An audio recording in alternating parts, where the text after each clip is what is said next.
Podcast with Justin Delisio. Police training, martial arts, Brazilian Jiu-Jitsu.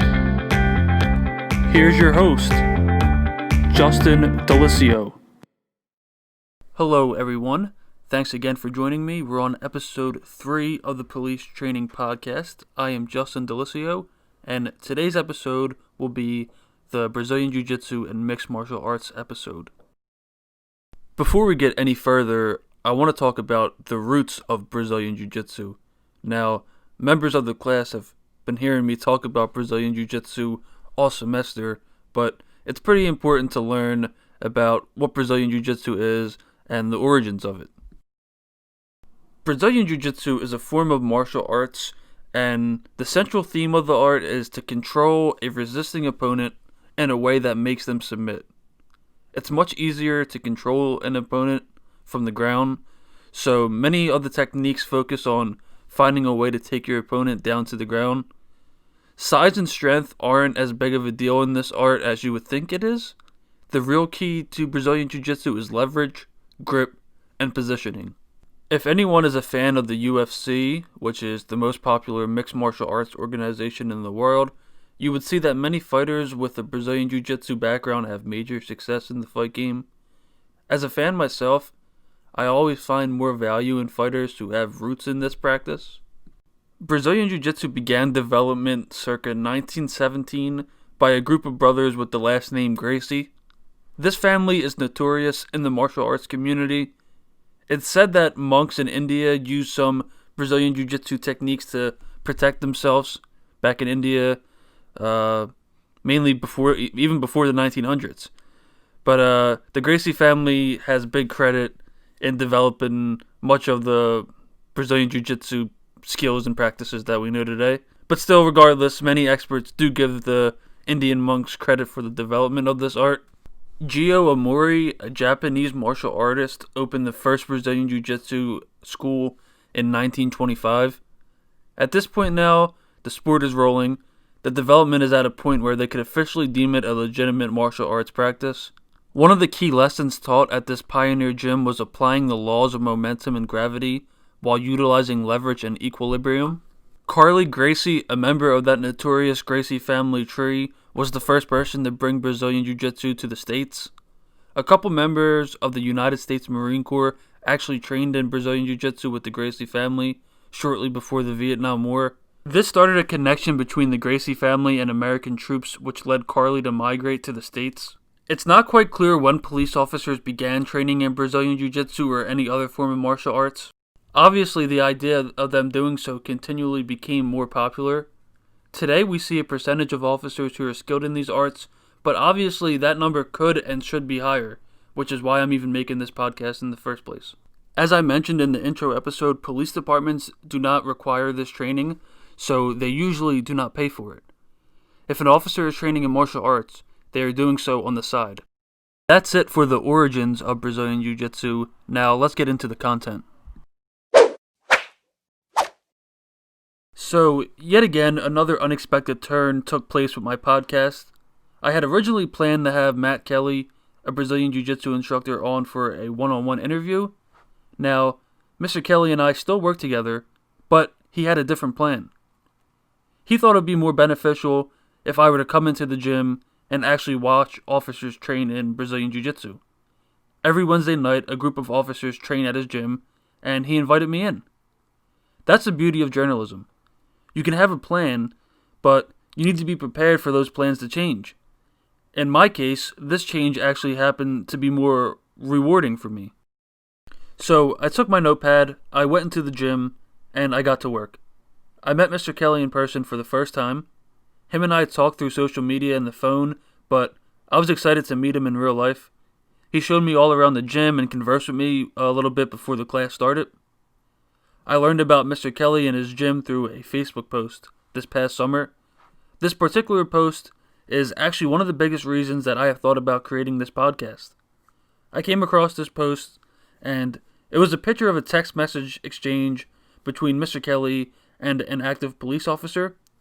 So we spent some time discussing that post. In the text, this officer reached out to Mr. Kelly. He wrote a long message describing an on-duty, person-to-person combative exchange. The officer thanked Mr. Kelly for all of the lessons he's learned so far while training in Brazilian Jiu-Jitsu. This officer had only been training for a few weeks at the time, but he already learned so much, and the officer flat out told him that learning this art saved his life. While he was on duty, a situation occurred, and he found himself wrestling with a civilian. He was able to control his opponent, properly take him down, and apply a hold that safely constricted him. He ended the conversation by saying, "I really believe that all officers need to be trained in Brazilian Jiu-Jitsu," a statement that Mr. Kelly agreed with. I remember coming across this post. I believe it was sometime in June. I know it wasn't too long after George Floyd passed away. And as I'm reading this post, I'm like, wow, I really love to see this. Because, like I mentioned before, I've always thought about this topic internally. But to find out there was a local gym with this type of training, it really struck me. And to read this story from an officer that kind of backed up my thoughts and feelings on why officers need to be trained in Brazilian Jiu-Jitsu, I really love to see it. When this project was designed, it took me a minute to decide what to do, but obviously I eventually chose this topic. I then thought back to that Facebook post. It took me a few minutes to find it, but thanks to keywords and algorithms, I was luckily able to relocate it. I said if I'm focusing on this topic, I have to reach out to this guy, and luckily he loved what I was doing, and he was excited to help me out. I asked Mr. Kelly to elaborate on his previous comment, where he said all officers should be trained in Brazilian Jiu-Jitsu, and we had a great conversation after that. He started out by throwing a statistic at me. He said that 70% of fights end up on the ground. As an officer, you don't want to fight, but obviously you need to be prepared to do so. So why wouldn't you want to be trained to fight on the ground if 70% of the time that's where the fight's going to go? According to him, Brazilian Jiu-Jitsu is the perfect art for officers to learn. It teaches you how to take down and control an opponent while giving you options to escalate or de-escalate force. And this gives officers and opponents the greatest chance to come out of the situation with the least amount of physical harm done. Not only is it great to know how to fight, but this type of training is amazing for officers physically. Many times they're practicing with someone who is bigger than them, and that could definitely be the case out on the street. So it's great to build that knowledge there. And this practice builds up so much endurance for them. His final point dealt with mentality and emotions. Training can build up your confidence, and we want our officers to be confident, especially in person-to-person combat. But they're also learning different on-the-job survival skills. After we chopped it up for a bit, it was time for class to begin. There was a great atmosphere going on in the gym. All of the officers were recently tested because of work. I was able to keep my distance, but I still had a great view of the action. Mr. Kelly introduced me to the officers, which was awesome. There was quite a few Delco cops there, which I love to see, being from Delco myself. We had Prospect Park PD, Upper Darby PD, Havertown PD, and a few others represented there. They started off with some stretching to get the juices flowing, and now it was time to get to the action. Mr. Kelly said that 90% of police encounters start with the subject pulling away from the officer. So they started in a position where a subject is going to jail. The officer has the hold kind of on the subject's arm or wrist area as if they want to cuff them. They talked about how you need to be aware of your surroundings. The officer wants to make sure they have both of their hands on the opponent. One hand is on the wrist, the other hand is up by the elbow. That way, if the subject goes to yank away, they pull the officer into their body. Kelly kept reiterating how important positioning is in Brazilian Jiu-Jitsu. If the officer has the right positioning, they have so many options in their favor to control the situation. Learning these positioning principles of Jiu-Jitsu could save officers so much headache.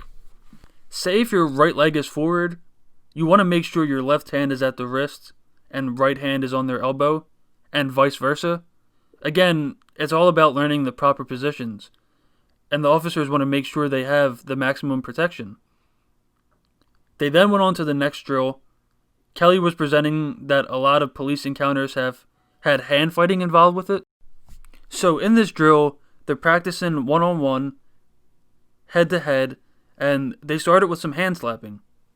As the opponent extends their hands, the officer taps the subject's front elbow. He then gets a grip on that elbow and shoots into the body and applies a body lock. It kind of looks like a hug. One leg is in towards the subject's body, but the other leg is free. And they want to make sure that the leg that's free, it's the side with their gun on it. With the leg that's in towards the body, the officer uses that knee and he presses it against the subject's knee and brings them down to the ground. So those were the two big drills of the day. The most important lesson I learned is that strength isn't that big of a factor. Positioning is the huge factor. The officers want to position themselves in the best way to secure a takedown. They always want to be in control. The more an officer trains, the more that they will know. It was cool too because at the end, Mr. Kelly opened the floor after the training was done for me to ask some questions. I wanted to find out their vibes on training. A lot of them said, look, we know we're going to come in here and get roughed up, and it's going to be a workout for us, but it's important for us to do it. You hear about all these situations, and we just have to be prepared. I also asked what they're doing to spread the word. They said word of mouth is obviously a great way to do it. Their peers hear that one officer is training, so then they might want to tag along. They also take videos and photos of them training. One, maybe they can see what's going on and become inspired to train, but if not, at least they can watch the videos and learn some new techniques. So that's going to be a wrap for this series. I'm going to take a couple minutes here to kind of reflect on the process. What started off was it was a group of ideas, right? I had so many loose ideas in my head. I had this idea of using podcasting as a way for me to kind of, practice communication skills, and that's something that I was doing, and I kind of thought that would be it. It would just be practice. I had the thought of police training and Brazilian Jiu-Jitsu. That's two different thoughts that were going on in my head, and I never expected to combine them and do anything serious with them, but it's it just goes to show you that communication is a process and a practice as well. So that's the two key words of this series: process and practice. This podcast and this project wasn't built overnight. It took a long time. I had to get a lot of things in order, but I managed my time and I organized it and got it ready. And in terms of practice, it's still a way of practice. Like, this was a great experience for me to revisit some old skills that I learned and some old knowledge that I learned and put them together. And I had a good time doing it.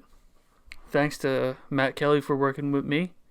Thanks to the chief, that's Chief Smythe of Darby Police Department. Thanks to him. And I'm going to sign out. It's been a good career here at Neumann. And if this is the last project that I do, I hope that it brings new knowledge, and I hope that anyone who watches enjoys. Thank you, guys.